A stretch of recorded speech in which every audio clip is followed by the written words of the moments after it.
ప్రేక్షకులందరికీ జై భీమ్. ప్రతిఘటన కార్యక్రమానికి మీ అందరికీ స్వాగతం. మరి మీరు ఎంతగానో ఎదురు చూస్తున్నటువంటి ప్రత్యేక కార్యక్రమాన్ని ప్రారంభించుకున్నాం రండి. మరి ప్రతి గ్రామంలోనూ ఈ రోజున సమాజంలో మనం చూసుకుంటే పేద అణగారిన వర్గాల పట్ల కుల వివక్ష, అంటరానితనం పేరుతో నానాటికి దళితుల మీద దాడులు, అత్యాచారాలతో దళిత సమాజం అణిచివేయబడతా ఉంది. మరి ఈ పీడితులుగా అణచివేయబడుతున్నటువంటి ఈ దళిత బహుజనులందరికీ కూడా కనువిప్పు కలిగించే విధంగా, వారిని మేలుకొల్పే విధంగా మరి ప్రతిఘటన అనేటువంటి కార్యక్రమాన్ని మీ ముందుకు తీసుకొచ్చాం. ఊరున గ్రామాన ఉన్నటువంటి పేద అణగారిన వర్గాలను తట్టి మేలుకొల్పడానికి ఈ ప్రతిఘటన కార్యక్రమం ఉంటుందని చెప్పి ఆశిస్తా ఉన్నాం. మరి అదేవిధంగా ఈ దళిత బహుజన వర్గాల కొరకు పోరాడుతున్నటువంటి ఆ మేధావులను, ఉద్దండులను ఈ వేదిక ద్వారా మీకు పరిచయం చేసి మరి సమాజంలో ఒక విప్లవాత్మకమైనటువంటి మార్పును తీసుకురావాలనేటువంటి ఉద్దేశంతో మరి ఆ నాయకులను మీకు పరిచయం చేయడం జరుగుతూ ఉంది. కనుక మరి అనేక మంది నాయకులను ఈ వేదిక ద్వారా మీకు పరిచయం చేయాలని చెప్పని ఆశిస్తూ ఉన్నాం. మరి ఈ రోజు మన మధ్యలో ప్రత్యేకంగా ఒక ప్రత్యేకమైనటువంటి గెస్ట్ అతిథి మన మధ్యలో ఉన్నారు. కేవీపీఎస్ రాష్ట్ర ప్రధాన కార్యదర్శి అంట్రా మల్యాద్రి గారు మన మధ్యలో ఉన్నారు. మరి వారిని మనం ప్రేమతో స్వాగతిద్దాం. వారి సమాజానికి ఎటువంటి సందేశాన్ని ఇస్తారనేటువంటి ఆ విషయాలని వారి ద్వారానే మనం తెలుసుకుందాం. ఈరోజు మన మధ్యలో మరి కేవీపీఎస్ రాష్ట్ర ప్రధాన కార్యదర్శి అంట్రా మల్యాద్రి గారు ఉన్నారు. వారిని మనం ప్రేమతో స్వాగతిద్దాం. నమస్కారం అన్నయ్య గారు. ఈరోజు ఈ దళిత సమస్యను గురించి మనం చర్చించుకోవడానికి మనము ఈ రోజున మీరు మా మధ్యలో ఉన్నందుకు మీకు ధన్యవాదాలు తెలియపరుస్తూ ఉన్నాం. ప్రతిఘటన కార్యక్రమానికి స్వాగతం. అలాగే ఈ రోజున మనం చూసుకుంటే దళితులుగా ఉన్న వాళ్ళు ఇప్పటికీ కూడా భారతదేశానికి స్వాతంత్రం వచ్చి 75 సంవత్సరాల కాల వ్యవధిలో కూడా ఇంకా వారి మీద దాడులు జరుగుతూనే ఉన్నాయి. వారు అణచివేత గురవుతూనే ఉన్నారు, వెలివేతలకు వారు గురవుతూనే ఉన్నారు. మరి మీరు ఇప్పటిదాకా ఫేస్ చేసినటువంటి సమస్యలన్నీ కూడా దాడుల విషయమే మీరు ఫేస్ చేశారు. మరి ఎంతవరకు మీరు వారికి న్యాయం చేయగలిగారు? ముందుగా ప్రతిఘటన కార్యక్రమం పేరుతోటి జైభీమ్ జస్టిస్ వాయిస్ ఛానల్ వారికి నమస్కారం, ప్రజలందరికీ నమస్కారం. ఈరోజు దేశంలో దళితులపై దుర్మార్గమైన దాడులు కొనసాగుతూ ఉన్నాయి. ఇది నేను చెప్పే మాట కాదు. ఈ మధ్య కాలంలో వచ్చినటువంటి జాతీయ క్రైమ్ రిపోర్ట్ కనుక పరిశీలిస్తే స్పష్టంగా అర్థమవుతూ ఉంది. దళితులపై దాడులు అనేవి ఒక కోణంలో కాదు, రకరకాల కోణాలు జరుగుతూ ఉన్నాయి. మన రాష్ట్రంలో ఒక కోణం అయితే ఉత్తరప్రదేశ్ లాంటి, బీహార్ లాంటి, మధ్యప్రదేశ్ లాంటి రాష్ట్రాల్లో కోణాలు మనం పరిశీలించవచ్చు. అంటే ఈ మధ్య మన రాష్ట్రంలో మనం ఈ మధ్య చూస్తే దళితుల్ని కులం పేరుతో దూషించి దాడి చేయటమే కాకుండా ఆ దళిత యువకుల మీద మూత్రం పోసేటువంటి పరిస్థితి మనం ఈ మధ్య చూసాం. బీటెక్ చదువుతున్నటువంటి ఎన్టీఆర్ జిల్లాలో కంచిచర్లకు సంబంధించి బీటెక్ కుర్రోడిని ఒక విషయం మీద తీసుకొచ్చి కారులో గుంటూరు నుంచి విజయవాడ దాకా తిప్పి విపరీతంగా కొట్టి అతను మంచినీళ్ళు తప్పిపోతున్నాయంటే మూత్రం పోసినటువంటి పరిస్థితి ఉంది. పక్కన ఉన్నటువంటి తెలంగాణ రాష్ట్రంలో అమ్మాయిని ప్రేమించినందుకు, అగ్రకుల అమ్మాయిని ప్రేమించినందుకు ఆ అమ్మాయికి సంబంధించినటువంటి తల్లిదండ్రులు చంపేసినటువంటి పరిస్థితి ఉంది. ఆ పక్కన ఉన్న ఉత్తరప్రదేశ్ రాష్ట్రంలో చూస్తే స్కూల్లో మంచినీళ్ళు కుండలు, అంటే మనం ఎప్పుడు వీరికి గతం చూసాం, కానీ ఇప్పుడు కూడా అది ఆనవాయితీ కొనసాగుతూ ఉంది. స్కూల్లో 2 కుండలు ఉంటాము. ఆ 2 కుండల్లో ఒక ఉపాధ్యాయుల దగ్గర కుండల్లో దళిత బాలుడు తాగితే ఆ పిల్లవాడిని ఎప్పుడైతే కొట్టాయంటే పరిస్థితి ఉంది. కాబట్టి ఈ రకంగా వివిధ కారణాలతోటి దళితులపై దుర్మార్గమైన దాడులు కొనసాగుతూ ఉన్నాయి. కానీ నేను ఇందా చెప్పినట్టుగా జాతీయ క్రైమ్ రిపోర్ట్గా మనం పరిశీలిస్తే ఈరోజు ఉత్తరప్రదేశ్, ముఖ్యంగా బీజేపీ పాలిత రాష్ట్రం, యోగి ఆదిత్యనాథ్ ముఖ్యమంత్రిగా ఉన్నటువంటి రాష్ట్రం, మధ్యప్రదేశ్, బీహార్, ఈ రాష్ట్రాల్లో దేశంలో 1, 2, 3 స్థానాల్లో ఉన్నటువంటి పరిస్థితి. మన ఆంధ్రప్రదేశ్లో కూడా 5వ స్థానంలో 5 అంటే ఆంధ్రప్రదేశ్, తెలంగాణ 5 రాష్ట్రం అంటే తెలుగు రాష్ట్రాల్లో కూడా ఈ రకంగా ఉన్న పరిస్థితి. ఒక్కసారి మనం పరిశీలిస్తే మన ఆంధ్రప్రదేశ్లో ఏం జరుగుతుంది? దళితుల మీద దాడి చేసి కొట్టి మూత్రపోయటమే కాకుండా దళితులను హత్య చేసి ఆ హత్య చేసిన శవాన్ని డోర్ డెలివరీ చేసే పరిస్థితి మన ఆంధ్రప్రదేశ్లో చూసాం. కానీ ఇక్కడ దాడులు చేస్తున్నారు, హత్యలు చేస్తూ ఉన్నారు.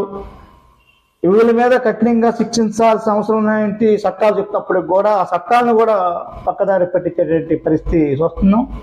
కానీ ఇక్కడ మన ఆంధ్రప్రదేశ్లో గౌరవ రాష్ట్ర ముఖ్యమంత్రిగా ఉన్న జగన్మోహన్ రెడ్డి గారు దళితుడిని చంపేసి డోర్ డెలివరీ అభ్యర్థిని తన బస్సులో తిరుపుకోవడం అనేది ఈ రకంగా జరుగుతున్న పరిస్థితి. కాబట్టి ఈ రకమైన స్థితిలో ఉంది.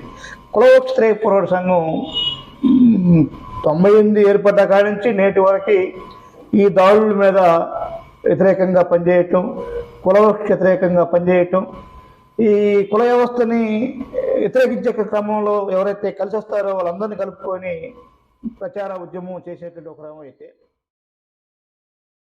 ఎక్కడైతే దళితులపై దాడి జరిగిద్దో అక్కడ ప్రత్యక్షంగా పరిశీలించి ఆ వాస్తవాలని ఆలోచించి అధికారులకి అంటే పోలీస్ అధికారులకి, రెవెన్యూ అధికారులకి నియమించే పరిస్థితి వస్తూ ఉంది. ఇది ఒకటి. రెండోది, అది జరిగిన తర్వాత దాని ఫాలోఅప్, ముద్దాయిలను అరెస్ట్ చేయించడం, ముద్దాయిలను అరెస్ట్ చేయించిన తర్వాత బాధితులకి రావాల్సిన ఆర్థిక సహాయం విషయంలో కూడా కేవీపీఎస్ తీసుకుంటా ఉంది. ఒక కేవీపీఎస్ఏ కాకుండా అక్కడ దళిత సంఘాలని, ప్రజా సంఘాలని ఎవరైతే ఈ కుల వివక్షకి వ్యతిరేకంగా పనిచేస్తారో, ఈ దాడుల్లో అహంకారానికి వ్యతిరేకంగా పనిచేస్తారో అలాంటి సంఘాలను కూడా కలుపుకొని ఒక ఐక్య ఉద్యమం చేయడం కోసం కేవీపీఎస్ ప్రయత్నం చేస్తూ ఉంది. ఆ క్రమంగా చూసుకుంటే ఇక్కడ మన ఈ చిలకలూరుపేట మండలంలో ఉన్నటువంటి ఎడవల్లో దళితులకు సంబంధించిన భూమి ఎప్పుడో కచ్చమరే గడిచినటువంటి భూమి, ఆ భూమిలో ఈరోజు గ్రానైట్ పడేసరికి ఆ భూమిని కాజేయటం కోసం పెత్తందారులు ప్రయత్నం చేసే క్రమంలో దీనికి వ్యతిరేకంగా కేవీపీఎస్, వ్యవసాయ కార్మిక సంఘం అన్ని సంఘాలను కూడా కలుపుకొని ఉద్యమం చేసినటువంటి పరిస్థితి. ఇదే కాకుండా పక్కన చీరాల, బాపట్లలో మరి అన్యాయం ఏంటంటే దళితులు వాళ్ళ యొక్క ఆత్మస్థైర్యంగా శీతమైతే సహించిన పరిస్థితుల్లో ఈరోజు బాపట్ల జిల్లా ఎక్కువ దళితులు ఉన్నాయండి జిల్లా. ఆ జిల్లాలో కూడా దళితుల మీద అవమానం జరిగేటువంటి పరిస్థితుల్లో ఉంటుంది. విగ్రహాలను కూడా డాక్టర్ బిఆర్ అంబేద్కర్ విగ్రహాలను కూడా పెట్టుకునే పరిస్థితులు, వాటికి వ్యతిరేకంగా కూడా కేవీపీఎస్ పనిచేస్తాం, అందరినీ కలుపుకొని ఐక్య ఉద్యమాలు చేస్తూ ఉంది. రైట్ అన్న, ఎన్ని చేసినా సరే ఇంకా బాధితులకు న్యాయం జరిగినటువంటి పరిస్థితే ఈ రాష్ట్రంలో మనం చూస్తూ ఉన్నాం, ఈ దేశంలో, ఈ రాష్ట్రాల్లో. మరి ఈ బాధితులకు న్యాయం జరిగే విధంగా ఇట్లా కాకుండా వేరే విధంగా ఏమైనా స్టెప్ తీసుకునేటువంటి అవకాశం? ఒకటి, ధర్నాలు ఉద్యమాల ద్వారా కాకుండా వేరే విధంగా. ఒకటి, ధర్నాలు ఉద్యమాలు అనేది ఆ రోజు ఉన్న పరిస్థితిని బట్టి తన యొక్క నిరసన తెలియజేసేటువంటి హక్కు. అది భారత రాజ్యాంగంలో ఆదేశోత్తరాల్లో ఈ హక్కు ఉన్నది. సుప్రీంకోర్టు కూడా చెప్పిన పరిస్థితి కాదు, అది విషయం కాదు. ఇక్కడ పాలకులు శత్రుద్ధి అనేది ఇక్కడ స్పష్టంగా కనిపిస్తూ ఉంది. అట్రాసిటీ యాక్ట్ ఏం చెబుతా ఉంది? అట్రాసిటీ యాక్ట్ దళితుల మీద అన్యాయం జరిగితే, వాళ్ళ మీద వివక్ష చూపితే దానికి సంబంధించిన విషయంలో అట్రాసిటీ యాక్ట్ నమోదైన తర్వాత దానికి సత్వర చర్యలు సంబంధించి. కానీ ఈరోజు పాలకులు ఈ చట్టాన్ని నీరుగార్చడం కోసం ప్రయత్నిస్తున్నారు. 2015లో సుప్రీంకోర్టు ఇద్దరు జస్టిస్ అట్రాసిటీ చట్టం మీద కామెంట్ చేసి దాన్ని వ్యతిరేకంగా తీర్పిచ్చారు. దానికి కావాలని చెప్పి పెద్ద ఎత్తున దళిత సంఘాలు, కమ్యూనిస్ట్ పార్టీలు పెద్ద ఎత్తున పోరాటం చేసి దాన్ని వ్యతిరేకించాయి. ఆ క్రమంలో బీజేపీ సెంట్రల్ గవర్నమెంట్ ఉంది కాబట్టి దాన్ని లేకుండా చేయడం కోసం అంటే తగినట్టు ఉన్నప్పటికి కూడా ఈరోజు దాన్ని ఆ రూపం కాస్త మారిపోయి ఏమొస్తుంది, ఈరోజు స్టేషన్ బెయిల్ ఇస్తూ ఉన్నారు. అట్రాసిటీ యాక్ట్లో Part 1 సిఆర్పిసి కింద స్టేషన్ బెయిల్ ఇస్తున్నారు. అది కరెక్ట్ కాదు కదా. కాబట్టి అట్రాసిటీ యాక్ట్ అనేది ఒక ప్రత్యేకమైన చట్టము. ఒక దళిత అణగారిన వాళ్ళ మీద వివక్ష చూపిస్తే, దాడి చేస్తే చెప్పిన చట్టం. ఆ చట్టాన్ని జనరల్ చేసి Part 1 సిఆర్పిసి బెయిల్ ఇస్తారంటే చట్టాన్ని నిర్వహించడం కోసమేగా. అంటే ఇక్కడ చట్టాన్ని నిర్వహించడం పాటుగా ఎవరైతే ముద్దాయిలు ఉన్నారో వాళ్ళని కాపాడటం కోసం ఈరోజు ఉత్తరప్రదేశ్ ఎంతో ఆత్రాసమైనటువంటి ప్రాంతంలో ఘటన జరిగింది.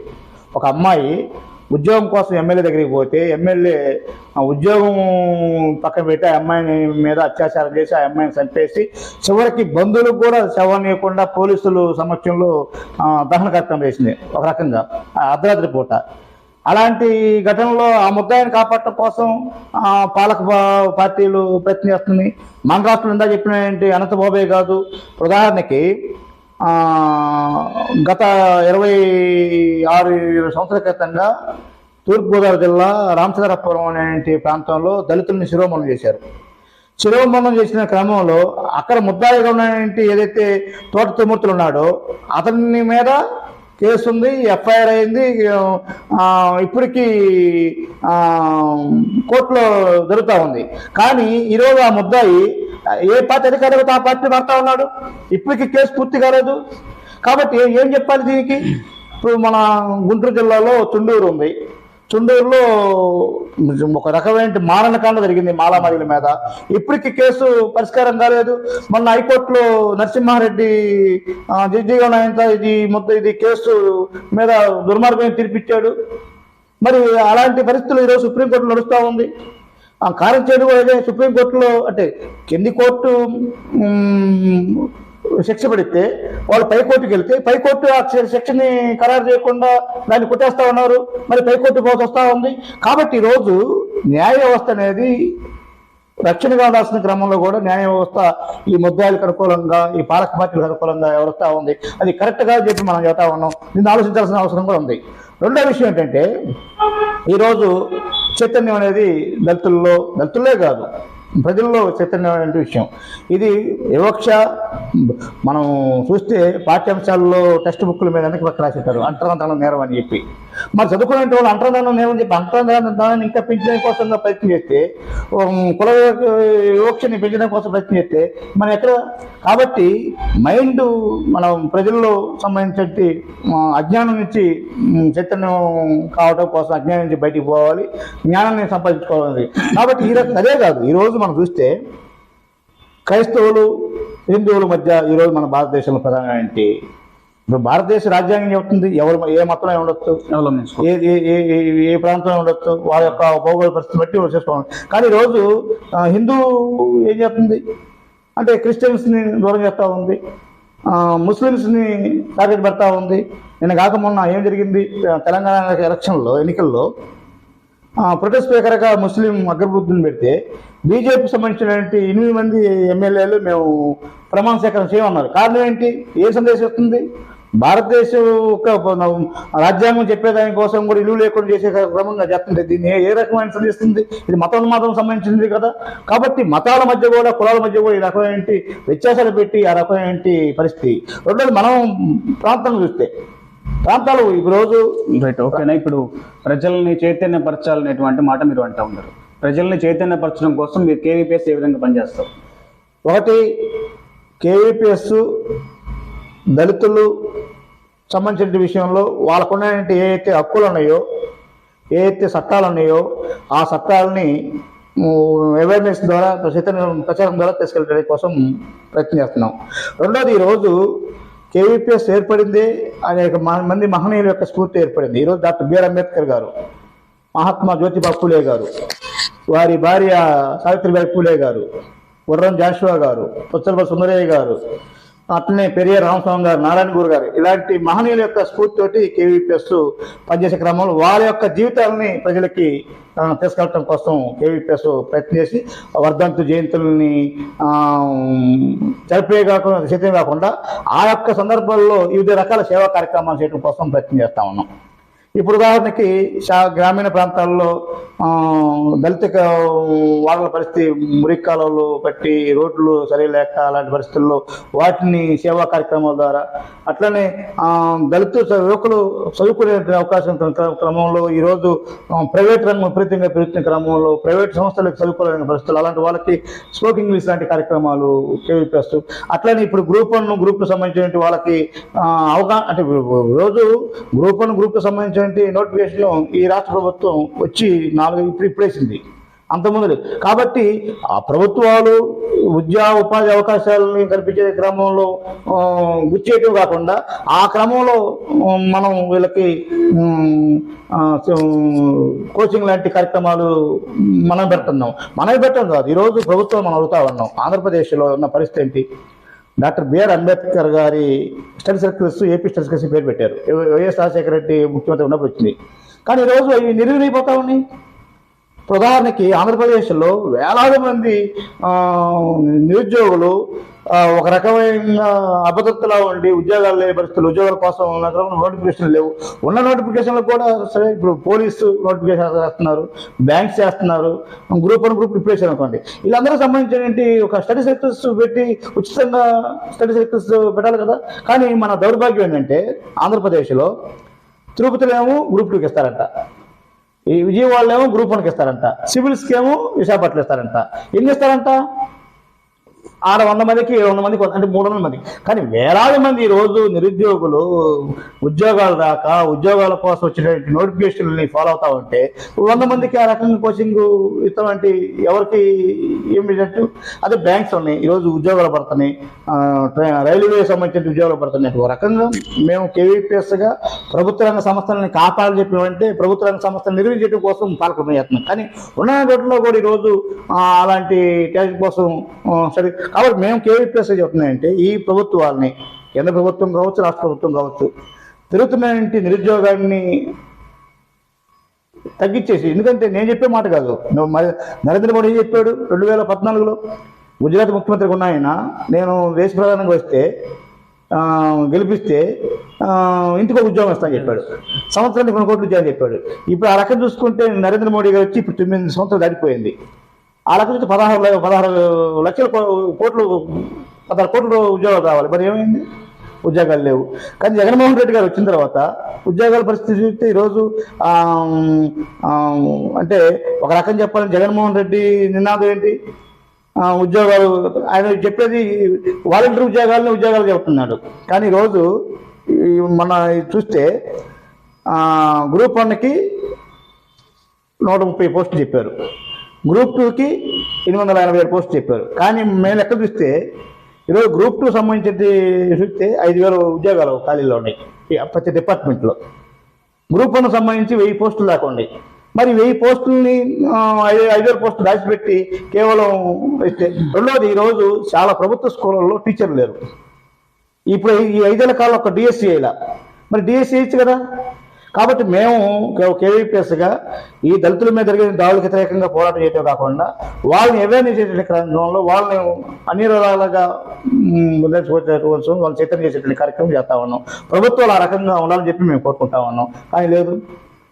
కాబట్టి అలాంటి దానికోసం కేవీపీఎస్ చేసే క్రమంలో అందరిని కలుపుకొని ఒక ఐక్య కార్యాచరణ చేయడం కోసంగా కేవీపీఎస్ పెట్టినారు. రైట్ అన్న, ఇప్పుడు ఈ దళితులకు సంబంధించినటువంటి బడ్జెట్ గురించి మాట్లాడుకున్నాం. బడ్జెట్ని తప్పుదారి పట్టించి వేరే వాటికి ఉపయోగించేటువంటి పరిస్థితి ఈరోజు ప్రభుత్వాల్లో మనకు కనిపిస్తూ ఉంది. మరి వీటి విషయం మీరు ఏ విధమైనటువంటి పోరాటం చేయబోతున్నారు? చాలా మంచి ప్రశ్న వేశారు బుజ్జి గారు. మనొకసారి ఉమ్మడి ఆంధ్రప్రదేశ్లో SC/ST సప్లాన్ చట్టం కోసం పెద్ద ఎత్తున ఉద్యమం జరిగింది. ఎందుకు ఉద్యమం జరిగింది? పెరుగుతున్న జనాభా అనుగుణంగా బడ్జెట్లో కూడా నిధులు కేటాయించాలి, ఖర్చు చేయాలని చెప్పేవి. దాని చేసే క్రమంలో ఉమ్మడి ఆంధ్రప్రదేశ్లో 10 ఏళ్ళు పోరాట ఫలితంగా SC/ST సప్లాన్ చట్టం వచ్చింది. ఆ క్రమంలో నరేంద్ర మోడీ గారు చెప్పిన మాట ఏంటంటే, ఆంధ్రప్రదేశ్ పోరాటంతో పాటు SC/ST సప్లాన్ చట్టం వచ్చింది, మంచి చట్టం వచ్చింది. అంతకుముందు మధ్యప్రదేశ్లో ఉంది, కర్ణాటకలో ఉంది. కాబట్టి ఈ రాష్ట్రాల్లో కాకుండా ఆంధ్రప్రదేశ్ స్ఫూర్తి తీసుకొని దేశవ్యాప్తంగా చట్టం చేస్తే చెప్పాడు. మరి చట్టం లేదు. కానీ అంత దౌర్భాగ్యం అంటే ఈ మధ్య మనం ఒక 5 లెక్కలు చూస్తే 5 సంవత్సరాలు 72,000 కోట్ల రూపాయల నిధులు కేటాయించిన నిధులు ఖర్చు చేయాలి. అంటే 2019, 20, 2021, 22, 23, 24 ఇప్పుడు జరుగుతున్న విషయం. కానీ ఈ 4 ఏళ్ళ లెక్కలు మనం పరిశీలిస్తే ఎంత దౌర్భాగ్యం అంటే, నేను కొంచెం మీకు వివరాలేక వెళ్తున్నాను. తప్పకుండా. అంటే ఇది సిపిఎం పార్టీ సంబంధించినటువంటి కేరళ ఎంపీ ప్రశ్న వేశాడు పార్లమెంట్కి. అసలు ఎస్సీ ఎస్టీ సప్లాకు సంబంధించి నిధులు కేటాయించాలని చెప్తే కేంద్ర సాధికారత శాఖ మంత్రి ఉన్నాయంటే అతుల్ ఆయన ఇచ్చినటువంటి ఏది రామ్దాస్ అతుల్ వాళ్ళు ఇచ్చినటువంటి రిపోర్ట్ అనమాట. నిజంగా ఎస్సీ ఎస్టీ సప్లాకు సంబంధించి 72,000 కోట్ల రూపాయల నిధులు కేంద్ర ప్రభుత్వ నిర్లక్ష్య కారణంగా ఖర్చు చేయాలి. అవి మనం లెక్క చూస్తే 2022-23లో 13,961.54 కోట్ల రూపాయల నిధులు ఖర్చు చేయాలి. 2018-19లో 9,818 కోట్లు, 2019-20లో 11,042 కోట్లు, 2020-21లో 19,922 కోట్లు, 2021-22లో 16,942, అంటే మొత్తం చూస్తే 5 ఏళ్ల కాలం చూస్తే 71,686.43 కోట్లు ఖర్చు చేయకుండా ఉన్నాయండి పరిస్థితి. మరి మోడీ గారు ఏంది ఎస్సీ ఎస్టీ సప్లా చట్టం, రెండోది ఎస్సీ ఎస్టీ సప్లా చట్టమే కాదు, ఎంత దౌర్భాగ్యం అంటే ఈరోజు ప్రణాళిక సంఘాన్ని లేకుండా చేసి ద్వితీయోగి పెట్టారు. సరే, కానీ ఎస్సీ ఎస్టీ సప్లా చట్టం తీసుకురాకపోగా దళితులు కేటాయించిన నిధులు మొత్తాన్ని కూడా ఈరోజు ఖర్చు చేయలేని పరిస్థితి అంటే 72,000 కోట్ల రూపాయలు అంటే 1,00,000 కోట్ల రూపాయలు అంటే ఇది ఒక రకంగా అభివృద్ధి పోయేట్టుగా. ఈరోజు ఇప్పటికీ దళిత కాలంలో సిమెంట్ రోడ్లు లేవు, ఎస్సీ ఎస్టీ సప్లాన్ ప్రకారం సిమెంట్ రోడ్లు ఏర్పాటు చేయాలి. డ్రైనేజ్ కాలువలు ఈరోజు వర్షాలు పడితే నీళ్ళన్నీ ఇళ్లలో ఉంటా ఉన్నాయి, శ్మశానాలు లేవు, కరెంటు సౌకర్యం లేదు, మంచినీటి సౌకర్యం లేదు. ఇలాంటి సౌకర్యాల కోసం ఎస్సీ ఎస్టీ సప్లా నిధులు కేటాయించి ఖర్చు చేయాలని చెప్పంటే దాదాపు 4 సంవత్సరాల కాలంలో 72,000 కోట్ల రూపాయలు, 1,00,000 కోట్ల రూపాయల నిధులు ఖర్చు చేయలేదంటే ఇది అన్యాయం చేసినట్టే కదా. కాబట్టి ఇది కులవక్షిత పోరాట సంఘం ఆ యొక్క సప్లా చట్టం కోసం పోరాడేంటి చట్టాన్ని ఈరోజు మోడీ ఎంత అన్యాయం చేస్తుంటే మన రాష్ట్రంలో ఏంటి అధికార ప్రథమ ప్రతిపక్షాలు ఏమాత్రం మాట్లాడలేదు. జగను, పవను, చంద్రబాబు ముగ్గురు కూడా ఏమాత్రం మాట్లాడలేదు. లేకపోతే ఇప్పుడు ఉదాహరణ జగన్ ఏమంటున్నాడు, నా ఎస్సీ, నా ఎస్టీ, నా బీసీ అని చెప్పి సాధికారత యాత్రలు పెడుతున్నారు. కానీ ఈరోజు కేంద్రంలో వచ్చిన నిధులు ఖర్చు చేయకుండా రకంగా పక్కదారి పడతా ఉంటే, మురిగిపోతా ఉంటే ఇందని. కానీ సప్లా నిధులు ఏం విషయంలో ఈరోజు చంద్రబాబు నాయుడు ముఖ్యమంత్రిగా ఉన్నప్పుడు పసుపు కుంకానికి డైవర్ట్ చేశాడు.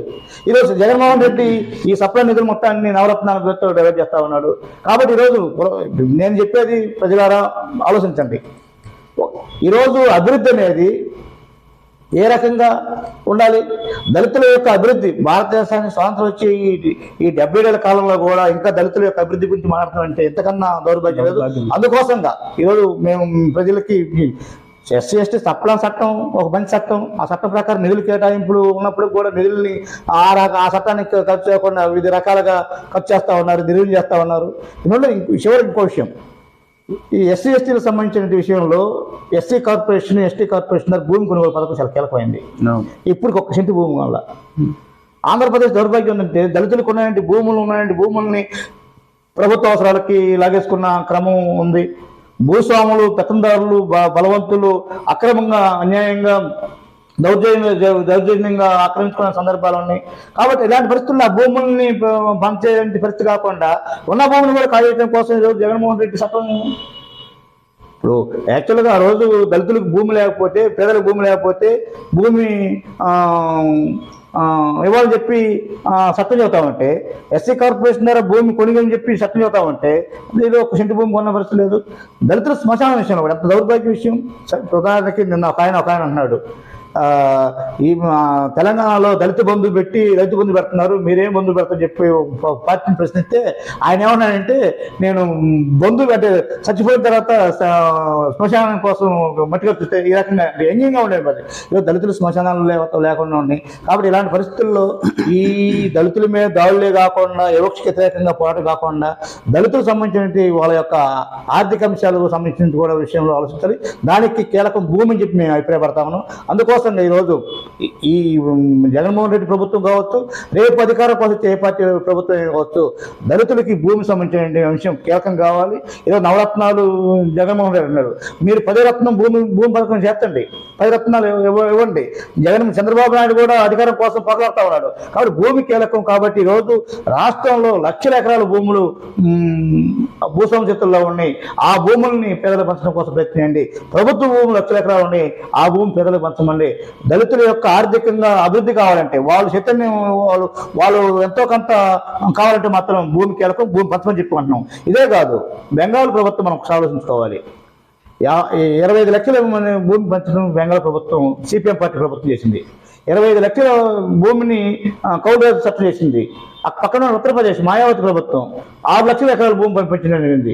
కాబట్టి ఈరోజు బెంగాల్ కావచ్చు, ఉత్తరప్రదేశ్ కావచ్చు, ఆయా రాష్ట్రాల్లో భూమి కీలకంగా ఉన్నటువంటి పరిస్థితి ఉంది. కాబట్టి దళితుడు ఆత్మగౌరవంగా ఉండాలంటే, దళితుడు తన యొక్క తలెత్తుకొని ధైర్యంగా నిలబడాలంటే భూమి కీలకం. ఆ భూమిని ఈ ఆంధ్రప్రదేశ్ ఖాళీగా ఉన్నటువంటి ప్రభుత్వం దగ్గర ఉన్న భూమి మొత్తం కూడా దళితులు పంచాలని చెప్పి ఆ రకమైన కార్యక్రమాన్ని కేవీపీ తీసుకుంటుంది. దీంట్లో అందరూ కూడా భాగస్వామ్యం కావాలని చెప్పి కోరుతాం. చూశారు కదా ప్రియ మిత్రులారా, ఈ విలువైనటువంటి కార్యక్రమాన్ని ఎంతో సందేశనాత్మకంగా మరి పెద్దలు మనకి ఈ విషయాలను తెలియపరిచి ఉండగా మరి ఈ విషయాలను మీరు గైకొనండి. మరి ఆంధ్రా మల్లేద్రి గారు తన జీవిత అనుభవంలో అనేక విషయాలు చూసి ఈ పేదల పట్ల పోరాడుతూ కుల వివక్ష వ్యతిరేక పోరాట సంఘంలో మరి ఎంతో విలువైనటువంటి పాత్రను పోషిస్తూ ఈరోజు సమాజంలో జరుగుతున్నటువంటి ప్రతి విషయాన్ని క్షుణ్ణంగా పరిశీలించి మరి మనకి ఇటు రీతిగా తెలియపరిచి ఉండగా సమాజ మేల్కొలుపు కొరకు మరి బాబాసాహెబ్ అంబేద్కర్ గారి బాటలో నడుస్తూ సమీకరించు, బోధించు, పోరాడు అనేటువంటి సూత్రం ప్రకారంగా ఈరోజు యావత్తు దళిత బహుజనులు మేల్కొల్పడానికి ఈ ప్రతిఘటన కార్యక్రమాన్ని మరి మీ ముందుకు వచ్చినట్టు మీకు విదితమే, మీకు పరిచయార్థకంగా అర్థమవుతున్నటువంటి విషయం మాకు అర్థమవుతా ఉంది. కనుక మనకు కోసం జరిగేటువంటి ఈ ప్రత్యేకమైనటువంటి పోరాటంలో మనం పాల్గొనాలి. అప్పుడే మనకు న్యాయం జరిగేటువంటి అవకాశం ఉంటుంది.